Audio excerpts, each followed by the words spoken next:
بسم اللہ الرحمن الرحیم۔ آج پھر سے مجھے دیکھنے کے لیے لوگ آئے تھے، ہمیشہ کی طرح مجھے پسند بھی کر گئے تھے، مگر مجھے یقین تھا کہ اس بار بھی میرا رشتہ پکا نہیں ہوگا۔ خیر، جو میں نے سوچا تھا بالکل ویسا ہی ہوا تھا۔ میری دادی نے شام میں لڑکی والوں کو فون کر کے معذرت کر لی تھی۔ یہ بات مجھے بہت پریشان کرتی تھی کہ آخر میری دادی میرا رشتہ کیوں نہیں ہونے دیتی۔ مجھے ان کے پیار پر کسی قسم کا کوئی شک و شبہ نہیں تھا، کیونکہ امی کی وفات کے بعد دادی ہی تھیں جنہوں نے مجھے ماں کا پیار دیا۔ وہ میری دوست تھی، غمخوار تھی اور ماں بھی تھی۔ مجھے ان سے بہت محبت تھی، اسی لیے میں کبھی دادی پر شک نہیں کر پائی تھی۔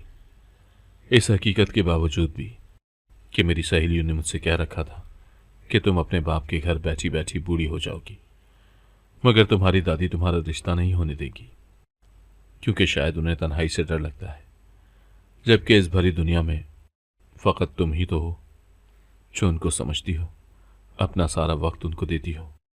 میں اپنی دوستوں کی بات سن کر ہنس دیا کرتی تھی اور کہتی کہ ایسا کچھ بھی نہیں ہے جیسا تم سمجھ رہی ہو۔ میری دادی مجھے کسی ایرے غیرے سے نہیں بیانا چاہتی، وہ میرے لیے کوئی بہت ہی خاص سا لڑکا ڈھونڈنا چاہتی ہے۔ میں ہمیشہ خود سے بھی یہی کہا کرتی تھی، لیکن جب دادی نے اس رشتے سے بھی انکار کر دیا تو مجھے کچھ عجیب سا محسوس ہوا تھا۔ کیا میری دوستیں ٹھیک کہتی تھیں؟ ابو شام میں گھر آئے تو امی سے استفسار کیا کہ آج جو لوگ ہماری رانیہ کو دیکھنے آئے تھے وہ کیسے لگے آپ کو؟ دادی کہنے لگی، ارے دفعہ مارو ان کو، نہ جانے کہاں سے اٹھ کر آ گئے تھے، وہ بالکل کنگلے تھے۔ میں اپنی بیٹی کا رشتہ ایسے لوگوں میں نہیں کروں گی۔ میں نے محسوس کیا تھا کہ ابو کے ماتھے پر بل پڑ گئے تھے۔ وہ بہت غصے میں لگ رہے تھے، مگر اپنے لہجے کو دھیما رکھ کر بولے، امی آپ کو یاد ہے نا، رانیہ پورے 24 برس کی ہو گئی ہے، اب اس کے لیے رشتے آتے ہیں۔ 1 سال گزر گیا تو لوگ ہمارے گھر آنا بھی چھوڑ دیں گے، پھر آپ اس کے لیے رشتہ کہاں سے ڈھونڈیں گی؟ دادی غصے سے بولی، میں رانیہ کی ماں نہیں ہوں، مگر میں نے اسے ماں بن کر ہی پالا ہے۔ میں نے تمہیں بتا دیا ہے شفیق، دنیا ادھر کی ادھر ہو جائے، میں اس کی شادی وہیں کروں گی جہاں میرا دل مانے گا۔ میں اسے تمہارے تجربے کی بھیٹ نہیں چڑھنے دوں گی۔ ابو بولے، امی اگر آپ کو عمر بھر کوئی رشتہ پسند ہی نہ آیا تو کیا ہوگا؟ دادی بڑے اطمینان سے بولی، پھر کیا، میں اپنی بیٹی کو گھر بٹھا کے رکھوں گی، اس کی 2 روٹیاں مجھ پر بھاری نہیں ہیں، میں اسے اپنے ساتھ رکھ لوں گی۔ دادی کی باتیں سن کر مجھے محسوس ہوا تھا جیسے میری دوستوں کی پیشن گوئی بالکل درست تھی۔ دادی مجھے بیانا ہی نہیں چاہتی تھی تاکہ وہ تنہا نہ رہ جائے۔ مجھے بہت افسوس ہو رہا تھا کہ کیا میں عمر بھر یوں ہی بیٹھی رہ جاؤں گی، جبکہ میری ساری ہم عمر لڑکیاں بیاہی جا رہی تھیں۔ میں اپنے کمرے میں آ گئی اور دیوار کو گھورنے لگی تھی۔ آج مجھے امی کی بہت یاد آئی تھی، کاش وہ مجھے چھوڑ کر نہ گئی ہوتی، تو آج مجھے یہ سب تو نہ سہنا پڑتا نا۔ خیر، اس بات کو 3 دن گزر چکے تھے۔ دادی میرے پاس آئی اور کہنے لگی، رانیہ تم تیار ہو جانا، تمہیں لڑکے والے دیکھنے آئیں گے۔ میں نے نفی میں سر ہلا دیا اور بولی، نہیں دادی، مجھے تیار نہیں ہونا۔ آپ کو کون سے لڑکے والے پسند آتے ہیں جو میں بلا وجہ تیار ہو کر بیٹھ جاؤں؟ مجھے علم ہے کہ آپ نے اس بار بھی انکار ہی کرنا ہے۔ میری بات سن کر دادی مسکرا دی تھی۔ وہ کہنے لگی، ہو سکتا ہے کہ یہ لوگ بالکل ویسے ہی ہوں جیسے میں تمہارے لیے چاہتی ہوں، اسی لیے تیار ہو جاؤ اور میری طرف سے دل میں کوئی بری بات مت لانا۔ میں چپ کر گئی تھی۔ مجھے یقین تھا کہ اس بار بھی دادی انکار کر دیں گی، مگر پھر بھی ان کی خوشی کی خاطر تیار ہو کر ان لوگوں کے سامنے چلی گئی تھی۔ آج مجھے دیکھنے کے لیے 2 عورتیں اور ایک مرد آیا تھا۔ دونوں عورتیں مجھے دیکھ کر بہت خوش ہوئی تھیں، کہنے لگی کہ ہمیں تو رانیہ بہت ہی اچھی لگی ہے۔ ایک نے تو جلدی سے اپنے پرس سے 10,000 نکالے اور میرے ہاتھ پر رکھ دیے۔ میں اس قدر تیزی پر بوکھلا کر رہ گئی تھی۔ میں نے دادی کی طرف سوالیہ نظروں سے دیکھا تھا، ان کے چہرے پر مسکراہٹ تھی۔ انہوں نے وہ پیسے مجھے رکھ لینے کا اشارہ کیا تھا۔ میں وہ پیسے تھام کر کچن میں آ گئی تھی۔ میرے دل کی دھڑکن بہت تیز ہو چکی تھی۔ کیا دادی نے میرے لیے رشتہ پسند کر لیا تھا؟ مجھے خوشی تو ہو رہی تھی، مگر میں دادی پر ابھی بھی یقین نہیں کر سکتی تھی۔ وہ کسی بھی لمحے اپنا فیصلہ بدل سکتی تھی۔ خیر، وہ لوگ واپس چلے گئے۔ ابو جب شام کے وقت کام سے آئے تو دادی نے انہیں گلے لگا لیا اور بولی، بہت بہت مبارک ہو شفیق، میں نے رانیہ کے لیے لڑکا پسند کر لیا ہے۔ ابو نے میری جانب مسکرا کر دیکھا تھا، پھر کہنے لگے، اچھا امی یہ تو بتائیں کہ ان لوگوں میں ایسی بھی کیا بات تھی جو آپ کو بھا گئی؟ دادی کہنے لگی، وہ لوگ ہمارے شہر کے نواب ہیں۔ ابو کے چہرے کی رنگت بدل گئی تھی، ان کی آنکھوں میں حیرت ہی حیرت تھی۔ وہ بے یقینی سے بولے، امی مگر یہ سب؟ دادی نے ابو کے لبوں پر ہاتھ رکھ دیے تھے۔ وہ کہنے لگی، مجھے معلوم ہے کہ میں نے کیا کرنا ہے۔ مجھے 100% یقین تھا کہ ایک دن میری بچی کے لیے بہت ہی اچھا رشتہ آئے گا، اور دیکھ لو میری سنی گئی۔ ابو نے نفی میں سر ہلا دیا اور بولے، نہیں امی، میں ہرگز اپنی بیٹی کی شادی نوابوں میں نہیں کروں گا۔ ہمارا کوئی جوڑ نہیں بنتا ان کے ساتھ، اور بے جوڑ رشتوں میں ہمیشہ عورت کو ہی برداشت کرنا پڑتا ہے۔ میں نے اپنی بیٹی کو اتنے نازوں سے اس لیے نہیں پالا کہ وہ لوگوں کی باتیں سنتی رہے۔ دادی کہنے لگی، بس بس شفیق، اب تم چپ ہی رہو گے۔ میں نے رانیہ کا رشتہ طے کر دیا ہے، میں نے اسے ماں بن کر پالا ہے، میرا اتنا تو حق بنتا ہے نا۔ ابو چپ کر گئے تھے، مگر ان کے چہرے سے میں محسوس کر سکتی تھی کہ وہ مطمئن نہیں تھے۔ میں اب یہ سوچ کر حیران ہو رہی تھی کہ کیا دادی نے میرا رشتہ صرف اس لیے کر دیا کہ نواب امیر تھے؟ میری دادی تو بہت قناعت پسند تھی، انہوں نے ہمیشہ غربت میں زندگی بسر کی، مگر لبوں پر کبھی کوئی شکوہ نہیں آیا۔ ساری زندگی اللہ کا شکر ادا کرتی رہیں، اور میری باری انہوں نے ہر وہ رشتہ ٹھکرا دیا تھا جو ذرا متوسط طبقے کے لوگ ہوتے تھے۔ آج میرے لیے بڑے اونچے گھر سے رشتہ آیا تھا تو انہوں نے فوراً سے ہاں کہہ دی تھی۔ رات کے وقت ابو میرے کمرے میں آئے تھے، مجھ سے کہنے لگے، رانیہ، تمہاری دادی نے جو رشتہ تمہارے لیے قبول کیا ہے اس کے متعلق تمہاری کیا رائے ہے؟ میں بولی، ابو مجھے کچھ بھی معلوم نہیں ہے کہ وہ لوگ کیسے ہیں، لڑکا کیسا ہے، کیا کرتا ہے۔ بس دادی نے ہاں کہہ دیا تو میرے لیے اتنا ہی کافی ہے۔ میں نے شادی تو آپ دونوں کی مرضی سے ہی کرنی ہے، آپ جہاں کہیں گے میں سر جھکا دوں گی۔ ابو مسکرانے لگے تھے، وہ بولے، میں اس رشتے پر راضی نہیں ہوں۔ میں ایک غریب انسان ہوں، تمہارا رشتہ بہت ہی اونچے گھرانے سے آیا ہے۔ میں تو ساری عمر بھی محنت کرتا رہوں تو ان لوگوں کے شایان نشان جہیز نہیں بنا پاؤں گا۔ ان لوگوں کا ہمارے شہر میں ایک نام ہے، ایک مقام ہے۔ مجھے اس بات کا ڈر ہے کہ تمہیں عمر بھر تانے سننے پڑیں گے، اس لیے میں چاہتا ہوں کہ تمہارا رشتہ ہم جیسے لوگوں میں ہی ہو۔ میں نے کندھے اچکا دیے اور بولی، ابو یہ باتیں آپ دادی کے ساتھ ڈسکس کریں، میں نے پہلے ہی کہہ دیا ہے کہ آپ دونوں مجھے جہاں کہیں گے میں وہاں رشتہ کر لوں گی۔ ابو میرے سر پر پیار دے کر کمرے سے باہر چلے گئے تھے۔ مجھے علم نہیں تھا کہ دادی اور ابو میں کیا بات ہوئی اور کیا نہیں، لیکن ابو رشتے کے لیے مان گئے تھے۔ میرے سسرالیوں نے کہا تھا کہ وہ جہیز کے نام پر ایک سوئی لینے کے بھی روادار نہیں ہے، اور شادی بھی سادگی سے کرنا چاہتے ہیں۔ ابو کو ان باتوں نے بھی پریشان کیا تھا، مگر انہوں نے دادی کی ضد کے آگے ہار مان لی تھی۔ میری بارات آ گئی تھی، مجھے خوب سجایا گیا تھا۔ رخصتی کے وقت دادی میرے پاس آ کر کان میں بولی، تم نوابوں کی حویلی میں جا کر بہت محتاط رہنا، ان لوگوں میں رچ بس جانا، تمہیں جو پیسے اور زیور ملیں گے انہیں سنبھال کر رکھتی رہنا، اور پھر جب تم ہم سے ملنے آیا کرو گی تو سارے پیسے وغیرہ لے آیا کرنا، مجھے دے دیا کرنا۔ میں نے حیرت سے دادی کی جانب دیکھا تھا، کیا دادی اس قدر لالچی بن گئی تھی؟ وہ مجھ سے پیسوں کا تقاضا کر رہی تھی؟ کیا پتا انہوں نے میری شادی بھی امیر لوگوں میں اپنے اسی مقصد کے تحت کی ہو۔ خیر، دل میں ہزار وسوسے لے کر میں نواب حویلی میں رخصت ہو کر آ گئی تھی۔ مجھے اس بات کی فکر تھی کہ نہ جانے میرا شوہر کیسا ہوگا۔ خیر، انتظار کی گھڑیاں ختم ہو گئی تھیں۔ کمرے کے دروازے پر ہلکی سی دستک ہوئی تھی، اور پھر ایک لڑکا داخل ہو گیا تھا۔ وہ بیڈ پر میرے روبرو آ کر بیٹھ گیا تھا، مسکرا کر کہنے لگا، کیسی ہو رانیہ؟ یہ شادی بہت مبارک ہو۔ میں نے نظر اٹھا کر اپنے شوہر کی جانب دیکھا تھا۔ میں پہلی نظر میں ہی فدا ہو گئی تھی۔ وہ بہت ہی خوبرو جوان تھا، علیم دھیمے لہجے کا مالک تھا۔ میں نے شکر ادا کیا تھا کہ کوئی روایتی نواب نہیں تھا۔ میں نے سن رکھا تھا کہ نواب لوگ بہت ہی سخت مزاج کے ہوتے ہیں۔ علیم کہنے لگا، رانیہ، ہماری حویلی میں تمہیں مختلف قسم کے چیلنجز کا سامنا ہوگا، مگر میں تم سے وعدہ کرتا ہوں کہ میں ہمیشہ تمہارا ساتھ دوں گا۔ مجھے اس بات کی خوشی تھی کہ میرا ہم سفر ایک اچھا انسان تھا۔ اگلی صبح میں بن ٹھن کر کمرے سے باہر آ گئی تھی۔ سب مجھ پر واری صدقے جا رہے تھے۔ یہ گھر لوگوں سے بھرا پڑا تھا، جو بھی مجھے دیکھتا ہزاروں کے کئی نوٹ تھما دیتا۔ میں نے علیم سے اس متعلق پوچھا تو کہنے لگا کہ یہ ہمارا رواج ہے، نئی نویلی دلہن کو ہر کوئی منہ دکھائی کا تحفہ دیتا ہے۔ میں وہ سارے پیسے اپنی پرس میں رکھتی جا رہی تھی، تب مجھے دادی کی بات یاد آئی تھی کہ یہ پیسے مجھے ان کو دینا تھے۔ مجھے عجیب سا محسوس ہو رہا تھا کہ میں اتنے زیادہ پیسے انہیں کیسے دے سکتی تھی۔ اگر علیم یا اس کے گھر والوں نے مجھ سے اس متعلق استفسار کر لیا تو میں انہیں کیا جواب دیتی؟ میں اسی سوچ میں کھوئی ہوئی تھی جب ایک ملازمہ میری جانب بڑھی تھی۔ اس نے میرے سر پر ہاتھ رکھا اور بولی، بیگم صاحبہ، میں آپ کو کیا تحفہ دوں؟ میں مسکرا کر بولی، آپ مجھے اچھے نصیب کی دعا دیں۔ اس نے ہاتھ اٹھا لیا اور مجھے دعا دینے لگی تھی۔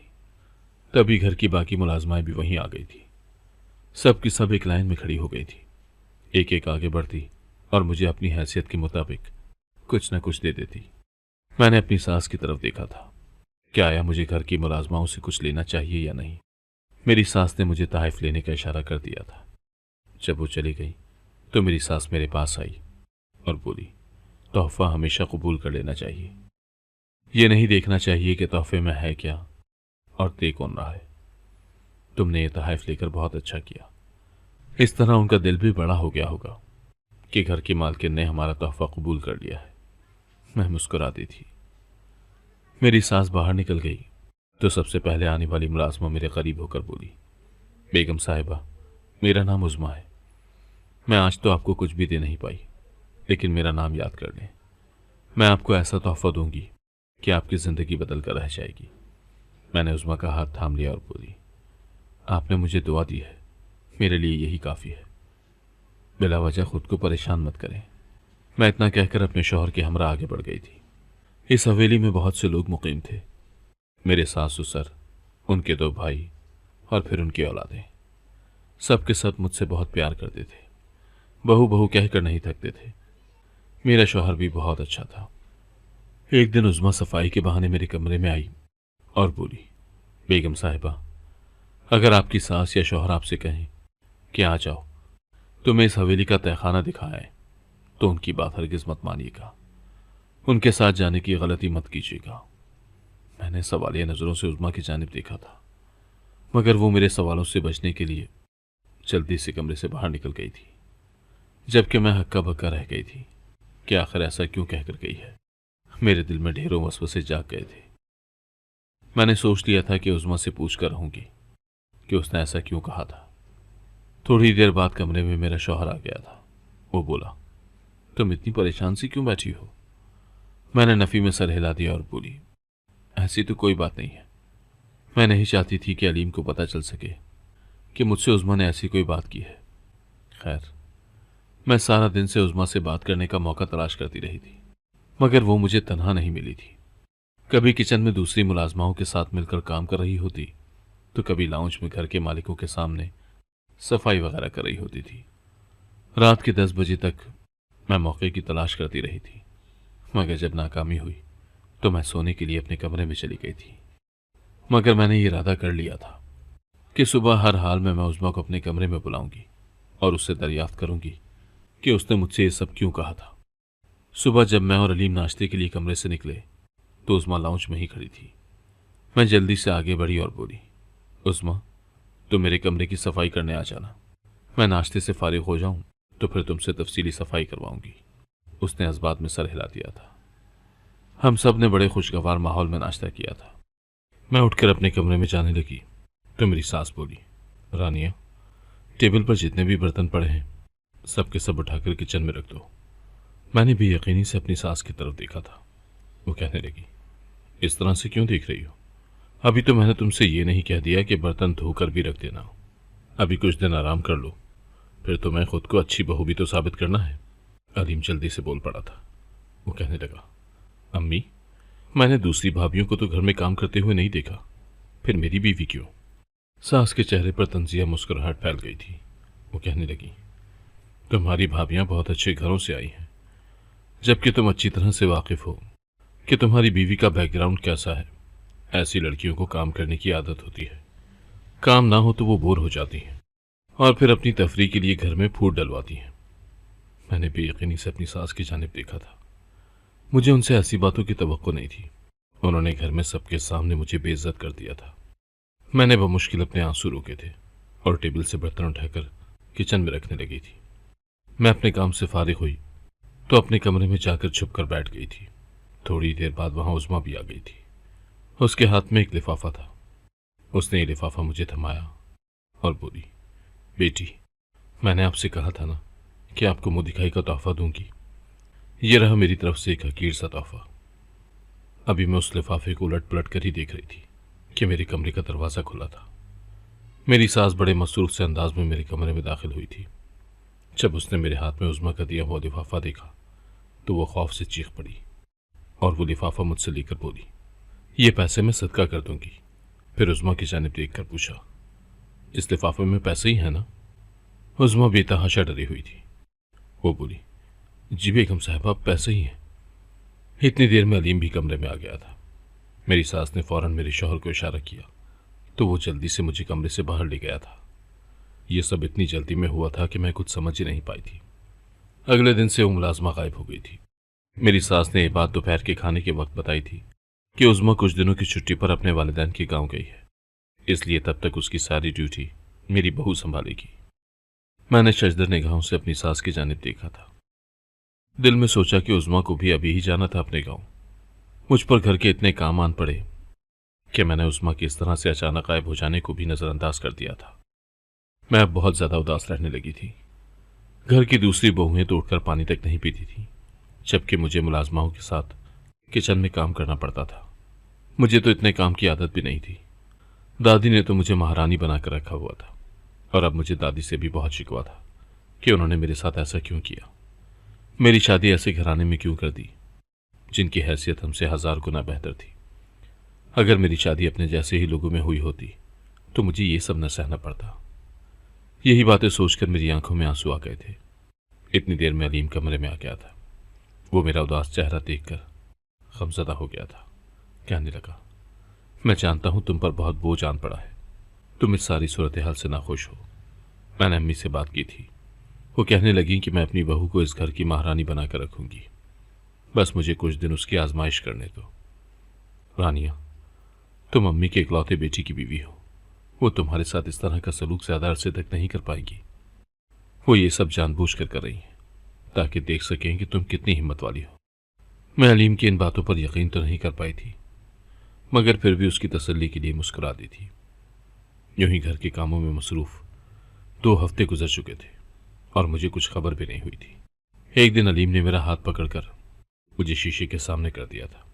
وہ بولا، دیکھو تو، کیا تم اس لڑکی کو پہچانتی ہو؟ یہ وہ تو نہیں ہے جس کے ساتھ میں نے شادی کی تھی۔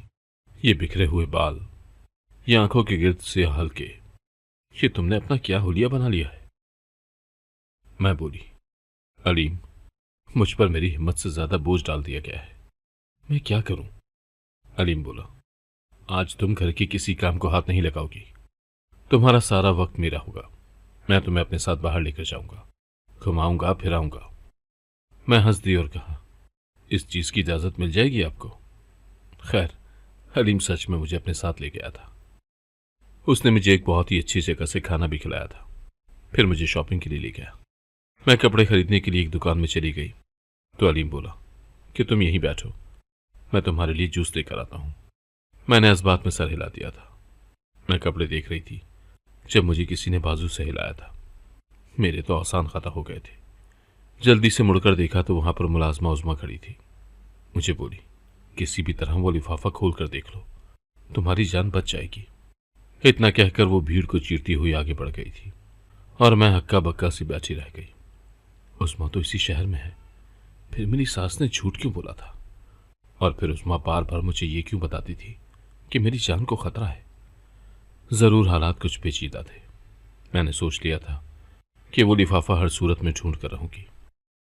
جیسے ہی علیم جوس لے کر آیا، میں نے اسے گھر چلنے کو کہا۔ وہ حیران ہوا اور بولا، پہلے کپڑے خرید لو پھر چلے جائیں گے۔ میں نے نفی میں سر ہلا دیا اور بولی، مجھے ابھی گھر جانا ہے، میرے سر میں بہت شدید درد ہے۔ علیم کچھ پریشان تو ہوا تھا، مگر اس نے میری بات مان لی تھی۔ میں واپس گھر آئی اور صفائی کے بہانے میں نے پورا گھر چھان مارا تھا۔ میرے جسم کا جوڑ جوڑ درد کر رہا تھا، تھکان سے میں چور چور تھی، مگر ہمت نہیں ہاری تھی۔ اور پھر آخرکار بہت کوشش کے بعد وہ لفافہ مجھے ساس کے بستر کے نیچے سے ملا تھا۔ میں اس لفافے کو چھپا کر اپنے کمرے میں لے آئی تھی، اندر سے کنڈی لگا کر۔ میں نے جو ہی وہ لفافہ کھولا تو قیامت ٹوٹ پڑی، کیونکہ اس میں بہت سی ایسی چیزیں تھیں جنہوں نے مجھے جھنجھوڑ ڈالا تھا۔ اس لفافے میں کچھ تصاویر تھی، میرے ابو کی اور ملازمہ عظمیٰ کی۔ شادی کی تصاویر دیکھ کر میں تنگ رہ گئی تھی۔ کیا عظمیٰ میری ماں تھی؟ پھر مجھ سے جھوٹ کیوں بولا گیا تھا کہ میری امی کا انتقال ہو گیا؟ میں نے جلدی جلدی ساری چیزیں دیکھنا شروع کر دی تھی۔ اس میں نکاح نامہ بھی موجود تھا۔ نکاح نامے پر میں نے نام دیکھا تو میں سکتے میں آ گئی تھی، عظمیٰ بنت نواب ہاشم خان۔ ہاشم تو علیم کے دادا کا نام تھا، پھر کیا عظمیٰ علیم کی پھپھو تھی؟ میں یہی سب دیکھ رہی تھی کہ دروازے پر دستک ہوئی۔ میں نے ساری چیزیں چھپا دی اور دروازہ کھول دیا۔ سامنے علیم کھڑا تھا۔ وہ میرے چہرے کی جانب دیکھ کر بولا، تم اتنی گھبرائی ہوئی کیوں ہو؟ میں بولی، کیونکہ میں تم لوگوں کی حقیقت جان گئی ہوں۔ علیم بولا، کیسی حقیقت؟ میں بولی، تم لوگوں نے اپنی پھپھو عظمیٰ کو گھر کی ملازمہ بنایا ہوا ہے، شرم نہیں آتی ہے کیا؟ علیم پھٹی پھٹی نگاہوں سے میری جانب دیکھنے لگا اور بولا، تم کیسی بہکی بہکی باتیں کر رہی ہو؟ رانیہ، تمہارا دماغ تو ٹھیک ہے نا؟ میں نے سارے ثبوت علیم کے سامنے کر دیے تھے۔ اس کے چہرے کی رنگت بالکل بدل چکی تھی۔ میں بولی، اب جواب دو، تم اس بارے میں کیا کہتے ہو؟ علیم بولا، مجھے اس بارے میں کچھ بھی معلوم نہیں ہے، میں قسم کھا کر کہتا ہوں، مگر تم سے وعدہ کرتا ہوں کہ ساری حقیقت تمہارے سامنے لا کر رہوں گا۔ مجھے اس بات کی تسلی ہو گئی تھی کہ علیم میرے ساتھ تھا۔ میں نے ساری چیزیں چھپا لی تھی۔ شام کے 7 بجے میری ساس میرے کمرے میں آئی اور کہنے لگی، بہو آ جاؤ، میں تمہیں تہہ خانہ بھی دکھا دوں، ویسے تو تم گھر کے چپے چپے سے واقف ہو چکی ہو۔ میرے دماغ میں گھنٹیاں بجنے لگی تھی۔ میں بولی، آپ چلیں، میں آتی ہوں۔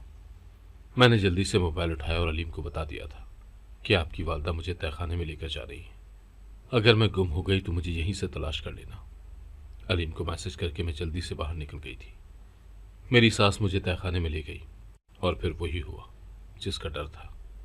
اس نے مجھے ایک کمرے کی جانب دھکیل دیا اور باہر سے دروازہ بند کر دیا تھا۔ کمرے میں کوئی بلب وغیرہ نہیں تھا۔ میں تھر تھر کانپ رہی تھی اور یوں ہی وقت گزرتا جا رہا تھا، یہاں تک کہ ہر سو اندھیرا پھیل گیا۔ بہت دیر گزری جب کسی نے دروازے کو کھول دیا تھا۔ میرے روبرو علیم کھڑا تھا۔ اس نے میرا ہاتھ پکڑا اور مجھے اپنے ساتھ حویلی میں لے گیا۔ لاؤنج میں سب لوگ جمع تھے۔ علیم بولا، امی، یہ میری بیوی نیچے تہہ خانے میں تھی، اس کو وہاں کس نے بند کیا تھا؟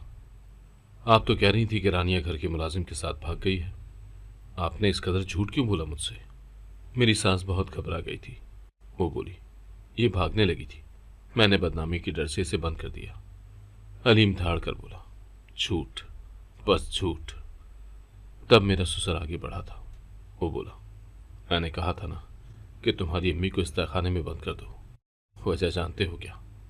یہ لڑکی رانیہ تمہاری پھپھو عظمیٰ کی بیٹی ہے۔ ابو اس سے بہت محبت کرتے تھے، انہوں نے جائیداد کا ایک اچھا خاصا حصہ اس کے نام کر دیا تھا، مگر پتہ ہے اس نے کیا کیا؟ ایک عام سے کلرک کے ساتھ بھاگ کر شادی کر لی۔ ہم اسے پکڑ کر خاندان میں واپس لانا چاہتے تھے، مگر ابو نے منع کر دیا اور بولے کہ اگر وہ ایسے خوش ہے تو ایسے ہی ٹھیک ہے۔ ہم بھائی ہاتھ ملتے رہ گئے تھے، مگر پھر کچھ عرصے بعد ابو کا انتقال ہو گیا تو ہم عظمیٰ کو زبردستی حویلی میں لے آئے، اور تب ہمیں پتہ چلا کہ اس کی تو ایک بیٹی بھی ہے۔ ساری جائیداد عظمیٰ نے اپنی بیٹی کے نام کر دی تھی، اور 25 سال بعد وہ جائیداد کی حقیقی مالکن بن سکتی تھی۔ ہم بھائیوں کو بہت غصہ آیا اور عظمیٰ کو گھر کی ملازمہ بنا لیا۔ پھر اب ہم نے تمہاری شادی عظمیٰ کی بیٹی سے فقط اسی لیے کی تھی تاکہ ہمیں ہماری جائیداد واپس مل سکے، مگر تمہاری امی نے محسوس کیا تھا کہ عظمیٰ اپنی بیٹی کو ساری حقیقت بتا دینا چاہتی تھی، اسی لیے اسے دوسری حویلی بھجوا دیا گیا اور رانیہ کو تہہ خانے میں ڈال دیا تاکہ جب وہ 25 برس کی ہو جائے تو جائیداد ہتھیا کر اس کا صفایا کر دیا جائے۔ میں تو یہ باتیں سن کر کانپ رہی تھی، جبکہ علیم بولا، مجھے شرم آتی ہے آپ کو اپنا والد کہتے ہوئے، آپ جائیداد کے لالچ میں اس قدر اندھے کیسے ہو گئے تھے؟ آپ نے رشتوں کو تقدس پامال کر دیا۔ علیم میرا ہاتھ پکڑ کر مجھے حویلی سے باہر لے آیا۔ اس نے دوسری حویلی سے میری امی کو لیا اور ابو کے گھر آ گیا تھا۔ ابو اور امی 27 برس بعد ایک دوسرے کو دیکھ رہے تھے۔ دونوں پھوٹ پھوٹ کر رونے لگے تھے۔ تب دادی بولی، اب سمجھ میں آیا تمہیں کہ میں تمہاری بیٹی کے ہر رشتے سے انکار کیوں کر دیتی تھی؟ کیونکہ مجھے اپنی بہو کو بچانا تھا، اور یہ کام میری رانیہ ہی کر سکتی تھی۔ اب دادی کو یہ کون بتاتا کہ بہو کو ڈھونڈتے ڈھونڈتے وہ اپنی پوتی سے ہی ہاتھ دھونے والی تھی۔ خیر، اللہ نے اپنا کرم کیا اور ہم سب ایک ہو گئے۔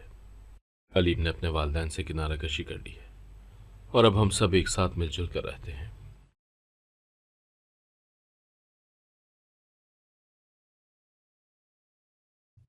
اگر آپ کو آج کی کہانی پسند آئی ہے تو ویڈیو کو ضرور لائک کیجیے گا اور اپنے دوستوں کے ساتھ بھی شیئر کیجیے گا۔ اور ہاں، اگر آپ نے ابھی تک ہمارا چینل سبسکرائب نہیں کیا تو ضرور سبسکرائب کریں۔ ملتے ہیں کل ایک نئی اور دلچسپ کہانی کے ساتھ۔ اللہ حافظ۔